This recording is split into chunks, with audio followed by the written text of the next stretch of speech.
انسان جب کسی مرض میں مبتلا ہوتا ہے تو اس مرض کا علاج کروانا اللہ رب العزت کا حکم ہے۔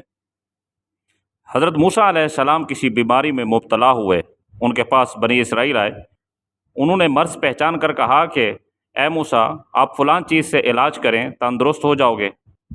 تو حضرت موسیٰ علیہ السلام نے فرمایا کہ میں تو کوئی دوا نہیں کروں گا حتیٰ کہ اللہ تعالیٰ مجھے بغیر کسی دوا کے، بغیر کسی علاج کے شفا عطا فرمائے۔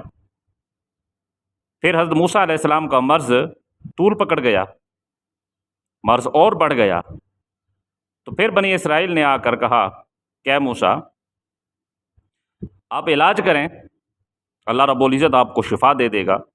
تو موسیٰ علیہ السلام نے فرمایا کہ میں علاج نہیں کروں گا۔ تو اللہ تعالیٰ نے وہی فرمائی اور حکم دیا کہ اے موسیٰ، مجھے میری عزت کی قسم، میں اس وقت تک آپ کو شفا نہ دوں گا جب تک آپ بتائے گئے دوا سے علاج نہیں کرو گے۔ تب حضرت موسیٰ علیہ السلام نے وہ دوا منگا کر علاج کیا اور تندرست ہو گئے۔ پھر اللہ رب العزت نے فرمایا کہ اے موسیٰ، آپ نے مجھ پر اپنے توکل کی وجہ سے میری اس حکمت کو باطل کرنے کا ارادہ کیا تھا کہ میں نے جڑی بوٹیوں میں چیزوں کی منفعت رکھی ہے۔ اس حدیث طیبہ سے یہ معلوم ہوا کہ مرض کی حالت میں توکل علی اللہ کر کے نہیں بیٹھ جانا چاہیے، بلکہ انسان اپنی طاقت کے مطابق اپنی مرض کا علاج کروائے۔